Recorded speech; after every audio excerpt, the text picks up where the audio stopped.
영화 배우에서 미국의 대통령이 2번이나 된 사람이 있죠. 누구죠?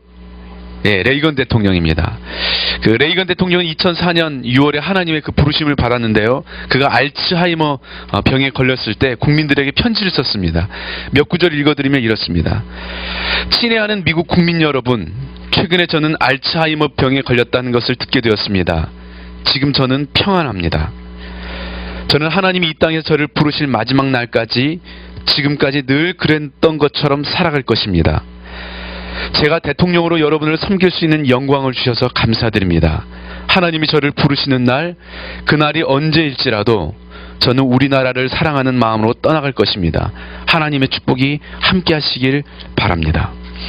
죽음을 앞두고 사랑하는 국민들에게 신앙인의 아름다운 삶을 그린 이 레이건의 편지도 감동적이지만 그의 아들인 마이클 레이건의 아버지 장례식장에서 함께 했던 추모는 더 미국인들의 가슴 깊이 와닿았었습니다. 제가 한번 그 부분을 읽어드리겠습니다. 저는 마이클 레이건입니다. 여러분은 제 아버지를 대통령으로 알고 계시지만 저는 아버지로 알고 있습니다. 아버지는 저를 1945년에 입양했습니다. 아버지는 평생 한 번도 제가 있을 때나 없을 때나 제가 입양한 아들이라는 것을 언급하지 않으셨습니다. 아버지는 제 삶의 순간마다 소중한 것을 다 주었습니다. 아버지는 저에게 많은 선물을 주었습니다. 말이나 차도 주었습니다. 그러나 아버지가 저에게 준 가장 위대한 선물은 1988년 워싱턴 상공의 비행기 안에서 하나님의 사랑과 예수님을 가르쳐 준 것입니다. 아버지가 아들에게 줄 수 있는 선물 가운데 이보다 더 위대한 선물은 없습니다. 저도 제 아들과 딸에게 아버지로서 동일한 선물을 주는 것을 영광으로 생각합니다. 이제 아버지는 하나님과 함께 계십니다. 저는 아버지에게 이렇게 약속하고 싶습니다. 아버지, 저도 언젠가 천국에 갈 것입니다. 그때 우리는 하나님 앞에서 다시는 알츠하이머 병이 없는 그곳에서 수많은 천사들과 함께 춤출 날이 올 것입니다. 제 아버지 로널드 레이건을 함께 나누게 되어 감사합니다. 여러분, 과연 정말 이분들이 이야기하는 그 하나님이 정말 계실까요? 우리 한번 옆에 있는 분들하고 한번 이 질문을 가지고 한번 나눠봤으면 좋겠습니다. 오픈 질문 첫 번째. 당신은 하나님이 존재한다고 생각하나요? 아니면 존재하지 않는다고 생각하나요? 각자 한번 그 이유를 나눠봅시다. 2명씩 한번 짝을 지어가지고 하나님이 존재한다고 생각하는지 아니면 존재하지 않는다고 생각하는지. 지금 존재하지 않는다고 생각하고 나누면 이제 골치 아파지는 거죠. 이건 VIP들이 나눌 질문인데, 예, 한번 나눠보겠습니다. 네, 여러분 결론이 어떻게 나셨나요? 결론이 나십니까? 네. 자, 여러분 진짜 하나님이 살아 계실까요? 살아 계시지 않으실까요? 우리 한번 하나님의 존재에 대해서 한번 생각해 볼 수 있는 한번 영상을 준비했거든요. 근데 여러분 영상이 조금 여러분들이 정신줄 놓으면 어려울 수 있어요. 예, 그래서 한번 영상을 한번 보겠습니다. 보면서 진짜 하나님이 존재하시는지 한번 같이 나누도록 하겠습니다.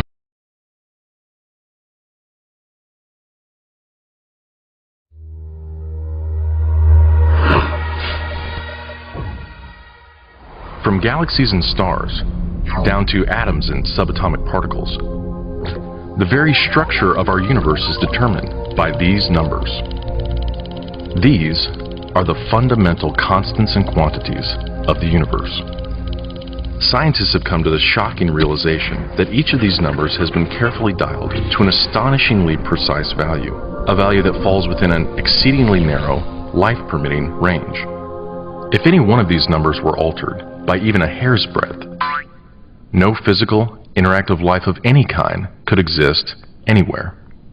There'd be no stars, no life, no planets, no chemistry. Consider gravity, for example. The force of gravity is determined by the gravitational constant. If this constant varied by just 1 in 10 to the 60th parts, none of us would exist. To understand how exceedingly narrow this life-permitting range is, imagine a dial divided into 10 to the 60th increments. To get a handle on how many tiny points on the dial this is, compare it to the number of cells in your body, or the number of seconds that have ticked by since time began. If the gravitational constant had been out of tune by just one of these infinitesimally small increments, the universe would either have expanded and thinned out so rapidly that no stars could form and life couldn't exist, or it would have collapsed back on itself with the same result: no stars, no planets, and no life. Or consider the expansion rate of the universe. This is driven by the cosmological constant. A change in its value by a mere 1 part in 10 to the 120th parts would cause the universe to expand too rapidly or too slowly. In either case, the universe would, again, be life-prohibiting. Or, another example of fine-tuning. If the mass and energy of the early universe were not evenly distributed to an incomprehensible precision of 1 part in 10 to the 10 to the 123rd, the universe would be hostile to life of any kind. The fact is, our universe permits physical, interactive life only because these, and many other numbers, have been independently and exquisitely balanced on a razor's edge. Wherever physicists look, they see examples of fine-tuning. The remarkable fact is that the values of these numbers seem to have been very finely adjusted to make possible the development of life. If anyone claims not to be surprised by the special features that the universe has, he's hiding his head in the sand. These special features are surprising and unlikely. What is the best explanation for this astounding phenomenon? There are 3 live options. The fine-tuning of the universe is due to either physical necessity, chance, or design. Which of these options is the most plausible? According to this alternative, the universe must be life-permitting. The precise values of these constants and quantities could not be otherwise. But is this plausible? Is a life-prohibiting universe impossible? Far from it. It's not only possible, it's far more likely than a life-permitting universe. The constants and quantities are not determined by the laws of nature. There's no reason or evidence suggests that fine-tuning is necessary. How about chance? Did we just get really, really, really, really lucky? No. The probabilities involved are so ridiculously remote as to put the fine-tuning well beyond the reach of chance. So, in an effort to keep this option alive, some have gone beyond empirical science and opted for a more speculative approach, known as the multiverse. They imagine a universe generator that cranks out such a vast number of universes that, odds are, life-permitting universes will eventually pop out. However, there's no scientific evidence for the existence of this multiverse. It cannot be detected, observed, measured, or proved. And the universe generator itself would require an enormous amount of fine-tuning. Furthermore, small patches of order are far more probable than big ones. So the most probable, observable universe would be a small one, inhabited by a single, simple observer. But what we actually observe is the very thing that we should least expect: a vast, spectacularly complex, highly ordered universe, inhabited by billions of other observers. So even if the multiverse existed, which is a moot point, it wouldn't do anything to explain the fine-tuning. Given the implausibility of physical necessity or chance, the best explanation for why the universe is fine-tuned for life may very well be it was designed that way.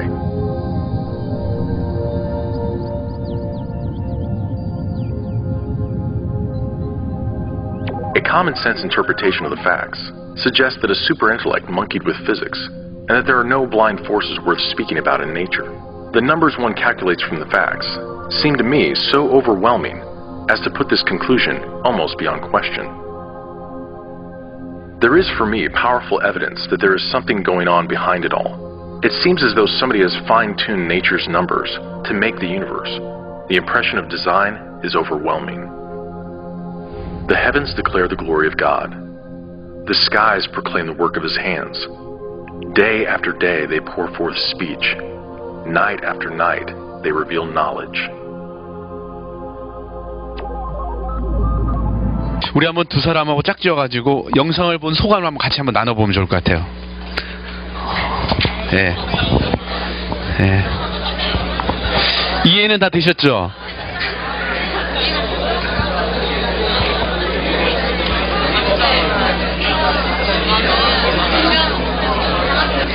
지난 한 주간의 삶을 간증하시는 분 계시네. 예.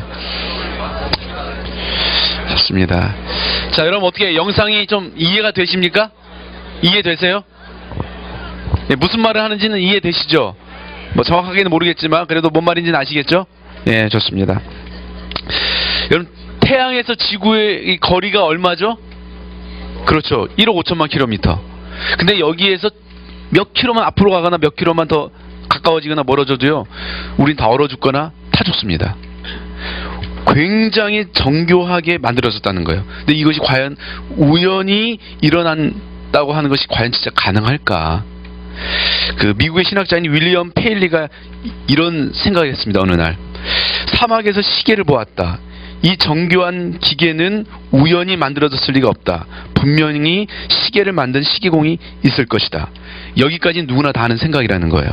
네, 뭐라고 하냐면, 그런데 지구는 시계보다 훨씬 더 정교한 것이다. 시계보다 정교한 지구가 우연히 만들어졌을 리가 없다. 분명히 지구를 만든 누군가가 있을 것이다. 우리가 영상에서 봤던 것처럼요, 우주 공간 안에서 생명이 우연히 존재하기란 불가능하다는 거예요. 누군가에 의해서 만들어졌다는 것이 더 이성적이고 합리적인 생각이라는 것입니다. 성경에서도 성경이 가장 첫 번째 구절은 이것에 대해서 이야기하고 있습니다. 창세기 1장 1절에 보면 뭐라고 되어 있죠? 태초에 하나님이 천지를 창조하셨다. 우연히 이 세상이 만들어진 것이 아니라 하나님에 의해서 창조되었다는 거예요. 로마서 1장 20절에도 이렇게 되어 있습니다. 이 세상 창조 때부터 하나님의 보이지 않는 속성, 곧 그분의 영원하신 능력과 신성은 사람이 그 지으신 만물을 보고서 깨닫게 되어 있습니다. 그러므로 사람들은 핑계를 댈 수가 없습니다. 세상은 하나님에 의해서 창조되었고 사람은 누구나 이 자연 만물을 보면서 하나님의 존재에 대해서 깨닫게 되어 있다는 것입니다. 자, 그렇다면 세상을 창조한 하나님이 기독교의 하나님인지 우리는 어떻게 알 수 있을까요? 여러분, 세상을 창조한 신이 기독교의 그 하나님이신지 알기 위해서는요, 우리가 예수 그리스도를 주목해 봐야 됩니다. 성경에서 예수님은요, 수차례에 걸쳐서 자신이 창조주 하나님이라고 선언하고 있습니다. 자신을 신이라고 고백하고 있어요. 그리고 예수님께서 자신이 하나님이시라는 것을 가장 강력하게 증거하는 것이 뭐냐면 바로 예수 그리스도의 부활입니다. 예수 그리스도의 부활을 통해서 예수님이 하나님이시라는 걸 우리에게 증명하고 있어요. 다시 말하면 예수님께서 부활하신 것이 거짓이라면 기독교는 거짓인 것입니다. 그런데 예수님께서 부활하신 것이 정말 역사적 사실이라면 기독교의 하나님이 세상을 창조하신 하나님이라는 결론에 우리가 도달할 수 있게 되는 것입니다. 자, 그렇다면 진짜 예수님께서 부활하신 것이 역사적인 사실일까요? 우리 한번 영상을 한번 같이 보겠습니다.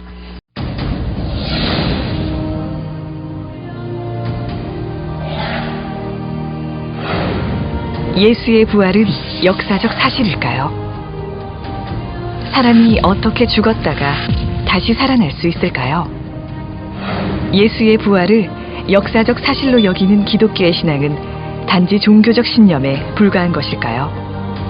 생애 말년에 유신론자가 된 영국의 철학자 앤터니 플루.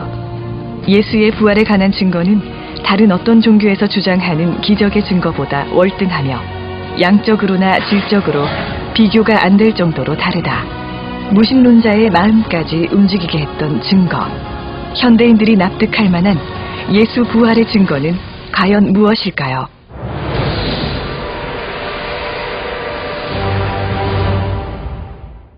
기원 후 1세기, 고대 로마의 사형 방법 중 하나인 십자가형. 죄수 스스로 약 80kg 무게의 십자가 형틀을 짊어지고 형장으로 올라가 손목과 발에 못이 박힌 채 죽음을 맞이하는 잔인한 사형 방법. 예수는 로마 제국을 위협하는 인물로 고발되어 빌라도 총독에 의해 십자가형에 처해진 후 예루살렘에 있는 무덤에 묻혔습니다.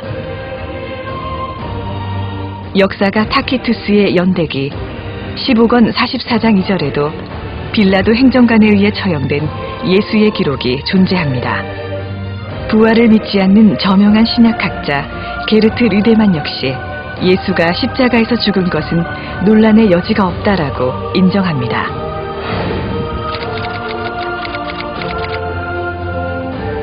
당시 처형해야 할 죄수가 도망가거나 살아난다면 이를 담당한 군인은 대신 죽어야 했기에 불가능한 일입니다.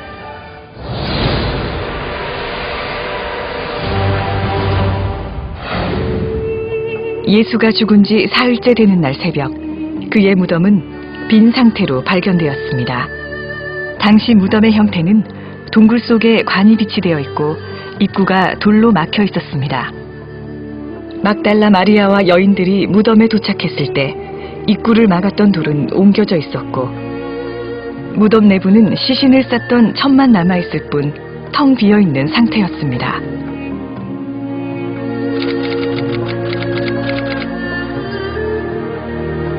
로마 병사들이 예수의 무덤을 지키고 있었기 때문에 시신을 훔쳐가는 것은 불가능했습니다. 유대인들은 시신을 중요시했기 때문에 유대인들이 스승의 시신을 훔쳤다는 주장도 설득력이 약합니다. 만약 거짓 소문이 퍼지도록 바랬다면 빈 무덤을 처음 발견한 이가 여자라고 기록하지 않았을 것입니다. 유대 사회에서 여자의 사회적 지위는 굉장히 낮았으며 여자의 말은 믿을 수 없는 것으로 치부되었기 때문입니다. 저명한 종교 철학자이자 변증가 게리 하버마스, 예수의 빈 무덤에 대해 씌어진 2200여 개의 문헌을 조사한 결과 75%의 학자가 예수의 빈 무덤을 역사적 사실로 받아들인다고 주장하였습니다.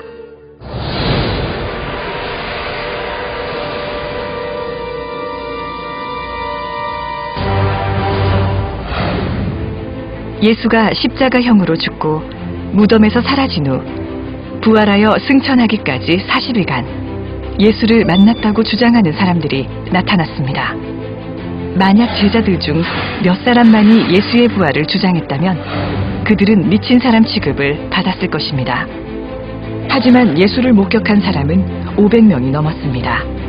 그 일 이후 흩어졌거나 몸을 숨겼던 예수의 제자를 비롯하여 예수를 미워했던 사람들조차 그의 부활을 전하는 일에 목숨을 걸기도 합니다. 그 결과 교회가 출현하게 되었고 불과 20-30년 안에 기독교는 폭발적인 부흥을 맞이합니다. 로마를 비롯한 광범위한 지역에서 수많은 사람들이 예수를 하나님의 아들로 믿게 되었습니다. 이것은 다수의 학자가 인정하는 역사적 사실입니다. 하나의 역사적 사건이 입에서 입으로 전해져 전설의 경향성을 보이는데 두 세대는 너무나 짧은 기간이라고 합니다. 그러나 신약 성경은 예수의 죽음과 부활 후 18년에서 60년 사이에 기록되었습니다. 신화가 발생될 시간적 여유가 없었으며 60년 이내에 벌어졌던 실제 사건이 그대로 기록되었다고 봐야 할 것입니다.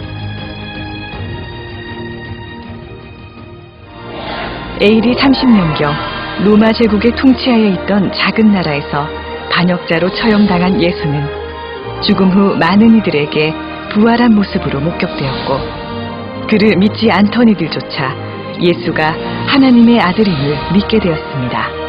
예수의 부활은 실제 일어났던 역사적 사건입니다. 이제 여러분이 부활한 예수를 만날 차례입니다.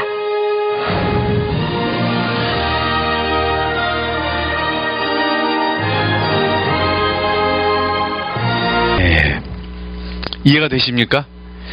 자, 그렇다면 이렇게 위대한 창조주 하나님께서 우리를 이 땅을 창조하시고 우리를 다스리시는데 왜 이 세상이 이렇게 고통을 겪고 있을까요? 우리는 왜 이런 고난을 겪고 있을까요? 무엇이 문제였는지 우리 한번 다음 주제를 통해 나눠보기 원합니다. 지난주 주일 저녁에 이제 월요일이 저희 결혼 7주년이었거든요. 결혼 기념일. 주일 저녁에 이제 너무 늦게 끝나다 보니까 이제 꽃집이 다 문을 닫은 거예요. 그래서 제가 16군데 꽃집에 전화를 해가지고 꽃집이 열려있는 곳을 드디어 찾았습니다. 저 수원 저쪽 그 안쪽에. 그래가지고 거기까지 달려가서 꽃다발을 사가지고 딱 집에 갔죠. 그 꽃을 보자 저희 아내가 얼마나 행복해하는지 몰라요. 꽃의 그 향기와 아름. 가서 향기가 제일 좋은 꽃을 달라고 그래가지고 이제 진한 꽃으로 그래서 향기 나는 꽃을 들고 왔더니 저희 아내가 너무 좋아하더라고요. 여러분 혹시 최근에 어둠이 사라지고 새벽이 딱 동터오는 여러분 그때 그 순간 한번 여러분 깨어 있어 본 적 있으세요? 저는 그때 그 상황 있잖아요. 정말 어두운데 이제 막 빛이 밝아오는 그때 너무 뭔가 모르게 신비로움이 느껴지면서 너무 기분이 좋아요. 그때 그 느낌, 여러분 그 느낌을 좀 느껴봤으면 좋겠네요. 정말 신비롭습니다. 뭔가 영감이 넘치는 것 같고 되게 좋습니다. 또 새벽에 일어나서 제가 이제 우리 산이 자고 있으면 이제 기도를 해주거든요. 근데 기도해 주려고 이렇게 가까이 가잖아요. 그러면 그 산이의 심장이 이렇게 팔딱팔딱팔딱팔딱 뛰는 게 느껴져요. 얼마나 신기한지 모릅니다. 또 우리 산이는 아침에 자다 일어나면요, 제일 먼저 자몽이나 바나나를 요구합니다. 과일을 달라고. 요즘에는 귤로 바뀌었어요. 귤을 달라고. 까서 주면 안 됩니다. 절대. 본인이 직접 가야 돼요.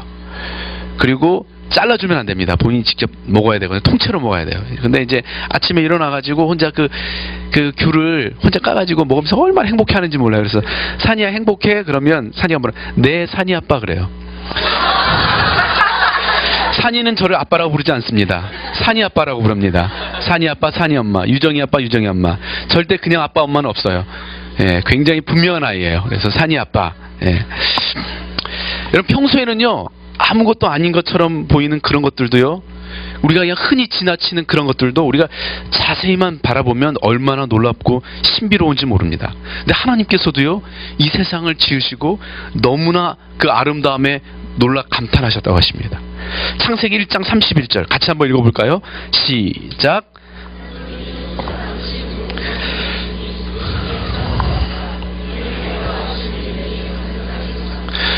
이 우주를 창조하실 만큼 완벽하신 하나님께서 보시기에도 이 세상을 만들어 놓고 보니까요, 그 세상이 너무나 아름답게 보인 거예요.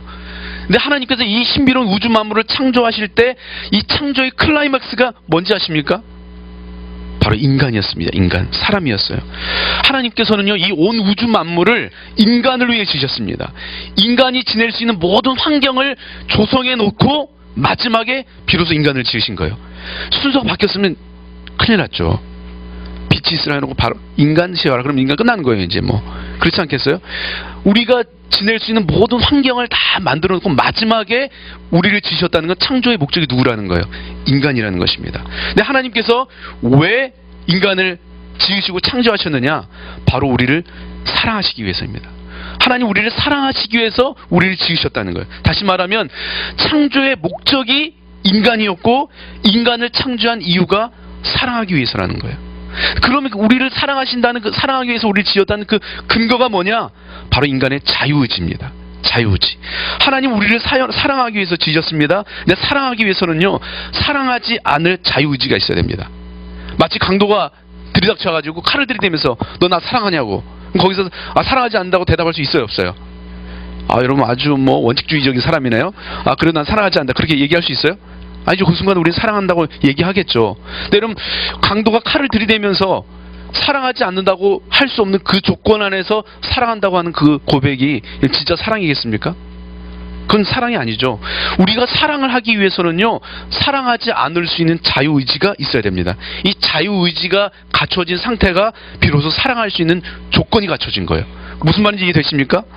그리고 우리를 그렇게 사랑하신 하나님께서 우리에게 가장 중요한 한 가지 계명을 주셨습니다. 그 계명이 뭐냐면 마태복음 22장 37절에서 38절입니다. 같이 한번 읽어보십시다. 시작.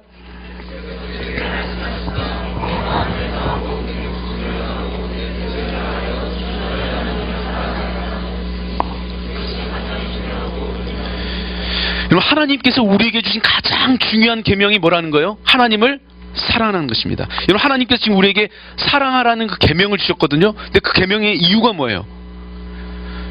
우리로 하여금 행복한 삶을 살게 하기 위해서.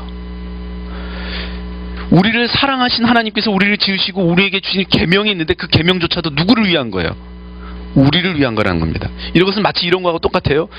물고기에게 물 밖으로 나가지 말라고 하거나 나무에게 뿌리를 땅에 두고 살아야 된다 이거하고 말하는 거 똑같은 거예요. 여러분 물고기가 물에서 난 물이 너무 싫다고, 물이 답답하다고, 그래서 물 밖에서 나오거나 나무가 너무 답답하다고 어떻게 맨날 땅에만 박혀 있냐고, 나를 좀 뽑아달라고, 난 뽑혀 있어야 된다고 그렇게 이야기하면 어떻게 되겠습니까? 죽게 되죠. 인간도 마찬가지라는 거예요. 인간은 인간을 창조하신 그 창조주 하나님 안에 있을 때만 진정한 행복을 누릴 수 있다는 거예요. 그래서 하나님께서 우리에게 마치 물고기에게 물속에 살라고 하는 것처럼 너희는 하나님을 사랑하라고 우리에게 명령하신 것입니다. 근데 인간이 어떻게 했죠? 인간이 어떻게 했습니까? 그 하나님을 거부합니다. 하나님을 하나님으로 인정하지 않습니다. 그것이 바로 선악을 알게 하는 그 나무의 실과를 먹은 것인데요. 여러분, 이것 때문에 인간과 하나님과의 관계가 단절되게 된 것입니다. 그리고 이 단절로 말미암아 지금 우리가 고통을 겪고 있어요. 성경 그것에 대해 이렇게 이야기합니다. 창세기 3장 16절에서 18절. 예, 아담이 죄짓고 바로 나서 자, 어떻게 됐는지 봅시다. 시작. 임신하는 고통을 크게 더할 것이니 너는 고통을 겪으며 자식을 낳을 것이다. 내가 남편을 지배하려고 해도 남편이 너를 다스릴 것이다. 남자에게는 이렇게 말씀하셨다. 내가 아내의 말을 듣고서 내가 너에게 먹지 말라고 한 그 나무의 열매를 먹었으니 이제 땅이 너 때문에 저주를 받을 것이다. 너는 죽는 날까지 수고를 하여야만 땅에서 나는 것을 먹을 수 있을 것이다. 땅은 너에게 가시덤불과 엉겅퀴를 낼 것이다. 너는 들에서 푸성귀를 먹을 것이다. 하나님을 거부한 인간이 하나님을 떠나게 되면서 세상에 뭐가 찾아와요? 고통이 찾아오게 됩니다. 이렇게 하나님을 하나님으로 인정하지 않는 것을 성경 뭐라 하냐면 죄라고 이야기해요. 죄.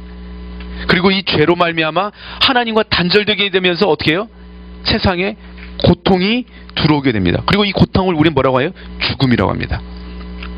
우리 한번 나눔 질문 한번 봅시다. 나눔 질문이 두 가지가 있는데요. VIP가 나눠야 될 나눔 질문이 있고 모곤이 나눠야 될 질문이 있습니다. 두 명씩 짝 띄어서 한 명은 VIP, 한 명은 모곤이 돼서 한번 나눠보겠습니다. 자, 예, 머리가 기신 분이 VIP 하시고 머리가 짧은 분이 모곤 하겠습니다. 네, 좋습니다. 네, 좋습니다. 아유, 나눔이 풍성하네요, 여러분들. 할 말 없으면 어떻게 하나 했는데 아유, 뭐 잘 나누시네요. 역시 좋습니다. 자, 그렇다면 여러분, 우리는 어떻게 이 하나님과 단절된 관계를 회복할 수 있을까요? 여러분, 세상에 많은 종교가요, 겉으로 보기엔 다 비슷해 보일 수 있습니다. 그러나 구원의 문제를 다루는 방식을 보면 결코 비슷하지 않습니다. 오히려 너무나 큰 차이가 있다는 걸 우리가 알게 됩니다. 첫 번째 뭐냐면 불교입니다. 불교는요, 먼저 신을 인정하지 않습니다. 불교는 신을 인정하지 않아요. 그리고 자신 안에 있는 그 욕망과 번민으로부터 자유로워지기 위해서 자기를 수련하는 것이 불교입니다. 우리가 알고 있는 그 석가모니는요, 자신을 신이라고 주장한 적이 한 번도 없습니다. 석가모니는 불교가 추구하는 그 무화경, 해탈에 도달한 그 모델에 불과합니다. 다시 말하면 불교는요, 하나님과의 관계가 회복되는 구원과는 전혀 상관이 없다는 것입니다. 죄의 문제에 대해서 전혀 다루고 있지 못하다는 거예요. 자, 두 번째, 힌두교는요, 수많은 신을 믿고 있습니다. 많은 범신론도 있고, 워낙 여기는 인도 그 힌두교는 신이 많기 때문에 하나로 정리하기가 쉽지가 않아요. 그런데 이 힌두교는요, 대표적으로 우리가 지금 이 땅에서 이 생에서 고난 당하고 있는 이유가 뭐냐? 전생에서 우리가 잘못 살았기 때문에요. 우리가 이 땅에 지금 이 생에서 살아야 되는 이유가 뭐냐? 다음 생에 좀 더 괜찮게 살기 위해서. 그래서 이번 생에서 열심히 종교적인 고행을 통해서 종교적 선을 쌓아야 된다. 이게 힌두교입니다. 그리고 이 윤회의 굴레에서 벗어나는 방법이 뭐냐면, 여러 가지 그 신들과의 종교 의식을 통해서 신들과 내가 하나 되면서 어떻게 되냐면, 나의 존재가 허상이라는 걸 깨닫게 될 때, 현실을 잊고 현실을 부정하게 될 때 이 윤회에서 벗어날 수 있다고 믿는 거예요. 현실을 인정하지 않고 현실을 부인하는 겁니다. 그래서 이 힌두교도들은 보면 어떻게 해요? 생활이 없습니다. 종교적 고행으로 자기를 잃어버리는, 무아해지는, 나는 존재하지 않는다는, 그걸 깨닫기 위해서 그 종교적 고행을 하는 거예요. 다시 말하는 게 뭐냐면, 우리가 법정에 섰을 때, 여러분 법정에 섰는데 내가 이거 잘하고 이거 잘하고 이거 잘했다, 이거 열심히 했다, 그걸로 여러분의 죄가 없다고 이야기할 수 있습니까? 그럴 수 없잖아요. 마찬가지입니다. 우리의 선행으로는 절대 우리의 죄를 덮을 수 없다는 거예요. 자, 세 번째는 뭐냐면 이슬람교입니다.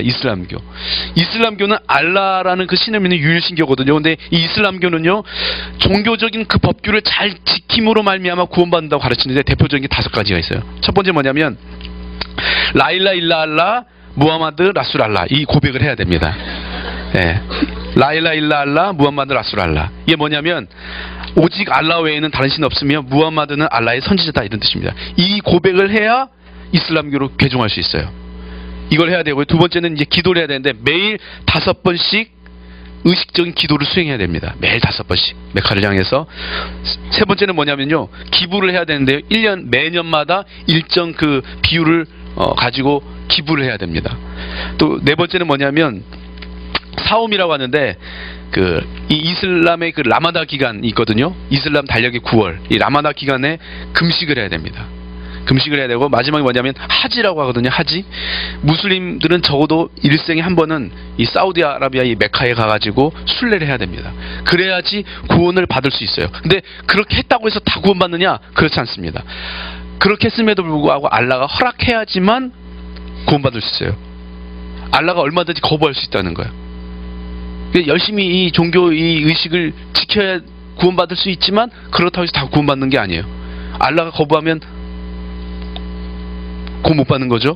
정의가 없는 거예요. 그냥 알라 마음이에요. 예. 무슨 말인지 이해되죠? 네 번째는 뉴에이지입니다. 뉴에이지는요, 초자연적인 신을 믿는 것이 아니고요, 자기 자신을 신이라고 믿는 것입니다. 그래서 내가 보고 듣고 느끼고 상상하는 것이 진리가 되는 거예요. 내가 주인이다. 네가 원하는 거, 네가 느끼는 게 이게 최고다. 이게 뉴에이지거든요. 지금 뉴에이지 사상이 우리 안에 굉장히 많이 퍼져 있죠. 그래서 자신의 그 의식 훈련을 통해서 수련하는 거예요. 그래서 자아와 접속해서 내가 느끼는 그것, 내 안에 있는 이 자아가 신이 되는 거예요. 창조주 어떤 이런 신을 믿지는 않는 거죠. 근데 여러분, 우리는 경험적으로 너무나 잘 압니다. 우리는 신이 아니라는 거. 우리는 죄인이라는 거 너무나 잘 알아요. 그죠? 이 외의 종교들을 보더라도요, 대부분의 종교는 구원에 대해서 다루지 않거나, 인간의 죄의 문제에 대해서 아예 다루지를 않거나, 아니면 스스로의 노력으로 구원을 받는다고 얘기해요. 네가 열심히 노력하면 구원받을 수 있다. 자, 그렇다면 여러분, 기독교는 어떻게 하나님과의 관계를 회복한다고 이야기하고 있을까요? 여러분, 성경은요, 하나님을 인정하지 않는 것을 죄라고 이야기하고, 그 죄로 말미암아 인간이 하나님과 단절되었다고 이야기합니다. 그리고 성경은 뭘 이야기하고 있냐면 모든 인간은 죄인이라고 이야기하고 있어요. 모든 인간은 죄인이다. 로마서 3장 23절 같이 시작. 모든 사람이 죄를 범하였음에 하나님의 영광에 이르지 못하더니. 모든 사람이 다 죄인이라는 거예요. 그리고 그 미움, 욕심, 교만, 이기심 등의 그 죄의 열매들을 통해서 우리가 죄인이라는 증거를 찾게 되는 것입니다. 우리는 죄인이라는 그 죄의 뿌리를 가진 죄인인데, 우리의 삶에 열리는 그 열매를 통해서 우리가 또 죄인이라는 걸 검증할 수 있다는 거예요. 여러분, 인간은요 죄인입니다. 여러분 자신이 진짜 죄인이라는 것에 대해서 동의하세요? 이게 동의가 안 되면 복음을 들을 수가 없습니다. 아, 내가 정말 죄인이구나. 근데 인간은 진짜 죄인입니다. 우리의 이기성만 봐도 알아요. 얼마나 우리가 이기적인지. 여러분 아시죠? 우리는 전 세계 인구의 상위 1%라는 거. 그런데도 이런 부족하다고 느끼잖아요.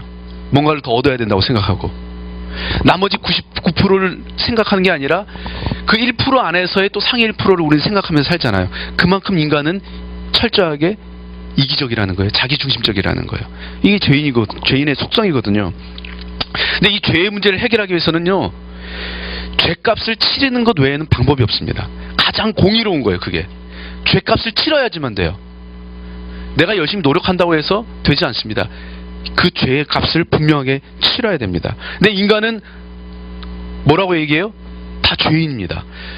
죄인이기 때문에 죄값을 치를 조건 자체가 돼야 안 돼요? 안 돼요. 죄의 싹은 사망이거든요. 죄의 결과는 뭐냐면 우리가 사형수가 되었다는 거예요. 사형수가 다른 누군가를 위해서 다른 사형수를 위해서 죄값을 대신 치를 수 있어요, 없어요? 없다는 거죠. 그래서 인간은 스스로의 노력이나 이 죄의 문제를 해결할 조건 자체가 안 된다는 것입니다. 그래서 인간의 노력으로는 절대 구원이 불가능하다는 거예요. 그런데 우리를 사랑하신 하나님께서 우리를 그냥 죽게 내버려 두실 수 없으셔서 어떻게 해요? 우리가 하나님과 단절된 그 순간, 우리가 죄진 그 순간 우리를 다시 구원하시기로 결정하십니다. 창세기 3장 15절 한번 봅시다. 창세기 3장 15절 같이 한번 읽어보죠. 시작.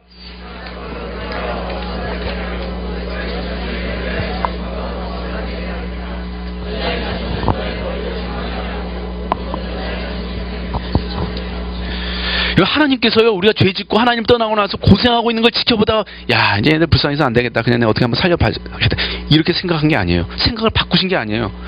아담이 처음 죄를 그 순간 다시 우리를 구원하시기 바로 어떻게 해요? 결정하신 거예요. 여자의 후손이 누구예요? 예수님이에요. 동정녀를 통해서 예수님이 이 땅에 오셨잖아요. 우리는 다 남자의 후손인 거잖아요. 근데 예수님은 여자의 후손이라는 거예요. 태초가 아니죠. 처음에 아담이 하와가 죄를 지은 그 순간 바로 하나님께서 우리를 구원하시기로 계획하셨다는 것입니다.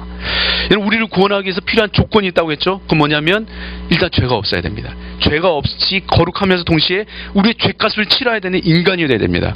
그래서 우리는 자격이 없는 거죠. 우리 죄가 있기 때문에. 우리는 인간이지만 죄가 있기 때문에 우리는 죄값을 치를 자격 조건이 안 되는 거예요. 근데 이 두 가지 조건을 유일하게 충족시킨 분이 바로 예수님이라는 거예요. 예수님은 죄 없으신 완전한 하나님이시면서 동시에 완전한 인간이십니다. 이것은 예수님께서 십자가에 달려 죽으시고 부활하신 것을 통해서 이미 증명되었어요. 아까 영상에서 보셨듯이. 그리고 예수님께서 십자가에서 우리를 대신해서 죽으셨거든요. 이것을 뭐라 하면 대속이라고 합니다. 대속은 뭐냐면 우리의 죄값을 대신 속량하다, 이런 뜻입니다. 우리는 죄인이지만 예수님께서 우리의 죄값을 지불하셨기 때문에 이제 우리는 더 이상 죄의 형벌을 받지 않게 된다는 거예요. 어떻게 해요? 그럼? 그 예수님의 그 대속의 죽음이 어떻게 나에게 효력을 발휘하게 되느냐? 믿음으로. 성경은 그것을 믿음으로 가능하다고 이야기합니다. 여러분, 우리는 예수 그리스도를 믿음으로 말미암아 하나님의 자녀가 됩니다. 요한복음 1장 12절에 보면 우리 다 알 수 있죠? 외울 수 있죠? 시작. 영접하는 자, 곧 그 이름을 믿는 자들에게는 하나님의 자녀가 되는 권세를 주셨으니. 우리가 하나님의 자녀가 되었다는 거예요. 이 자녀의 권세는 어떤 권세냐면 아버지 앞에 나갈 수 있는 권세예요. 아버지와의 관계가 다시 회복될 수 있는 권세입니다. 여러분, 이 사실이 믿어지세요? 쉽게 믿어지지 않을 수 있습니다. 그래서 믿음에 대해서 한번 생각해 볼 수 있는 영상을 준비했습니다. 같이 한번 보겠습니다. 영상.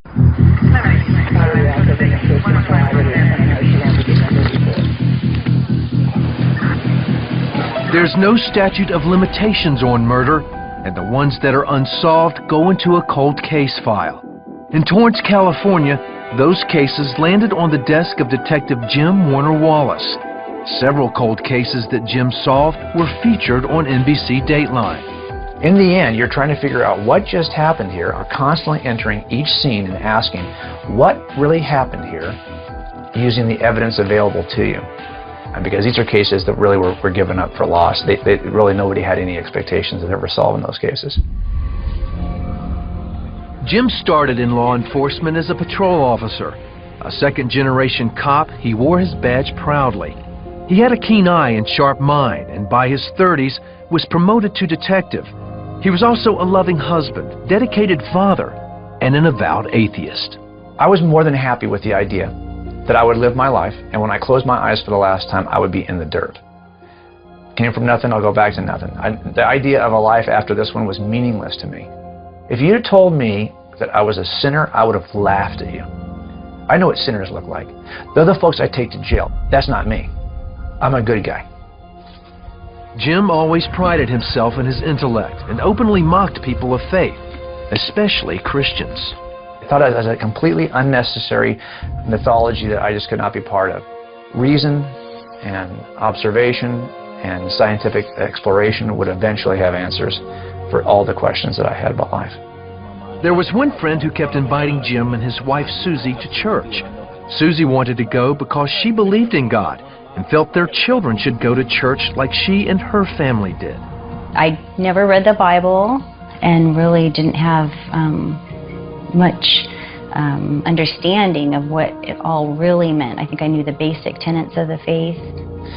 I was the kind of person who would have been more than happy to go to church with my wife, as long as I can go as an atheist. The pastor was able to communicate a message that was really geared for the kind of selfish, self-focused atheist that I was, in the sense that he was able to interest me in Jesus as a smart guy.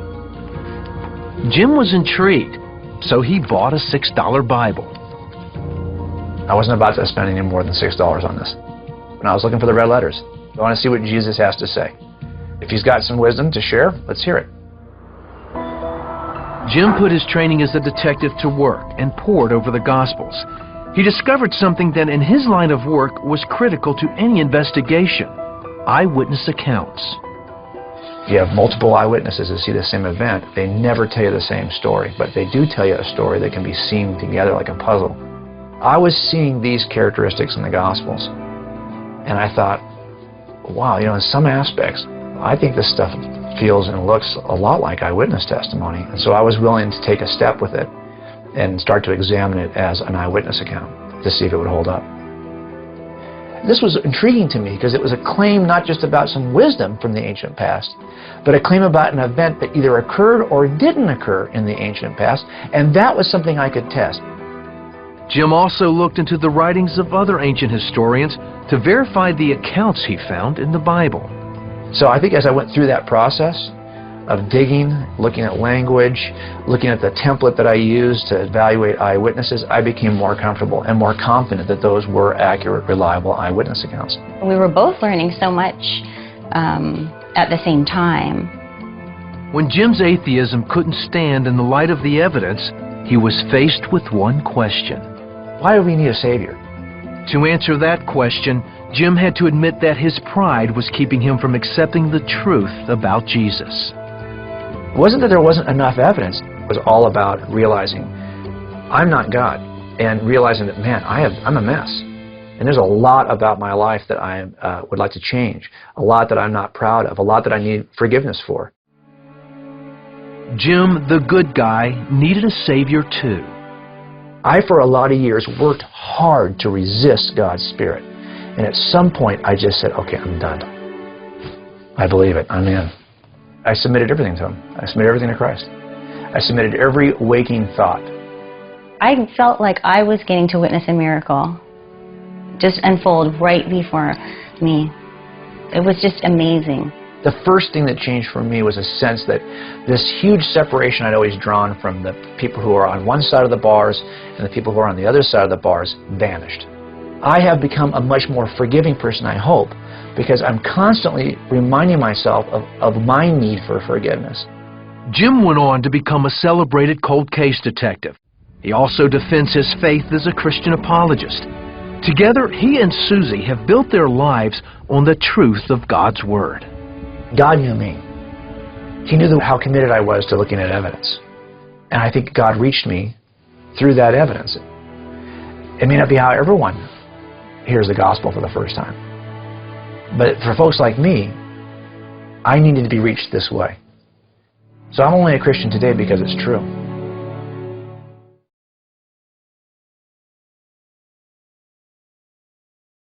네. 참, 이 간증 영상을 보고 한번 느낀 점을 한번 우리 옆에 있는 짝퉁 한번 나눠보겠습니다. 예, 뭘 느꼈는지. 네, 이제 앞에 보겠습니다. 자, 이제 여러분들 그럼 질문하겠습니다. 여러분들은 계속해서 하나님을 떠난 삶을 계속해서 사시겠습니까? 아니면 정말 존재하셨고 또 지금도 우리에게 찾아오셔서 우리의 마음을 두드리고 계시는 그 하나님께 마음의 문을 열고 영접하시겠습니까? 요한계시록 3장 20절에 보면 이렇게 되어 있죠. 보아라, 내가 문 밖에 서서 문을 두드리고 있다. 누구든지 내 음성을 듣고 문을 열면 나는 그에게로 들어가서 그와 함께 먹고 그는 나와 함께 먹을 것이다. 오늘 예수님께서 여러분의 문을 두드리고 계시고 여러분을 구원의 자리로 초대하고 계십니다. 여러분, 이 예수님을 여러분의 마음속에 초대하시겠습니까? 같이 기도하겠습니다. 여러분 안에 예수님을 내 인생의 구주와 주님으로 고백하신 분이 있다면 저를 따라서 한번 같이 기도했으면 좋겠습니다. 하나님 아버지, 저는 죄인입니다. 저의 죄를 용서해 주세요.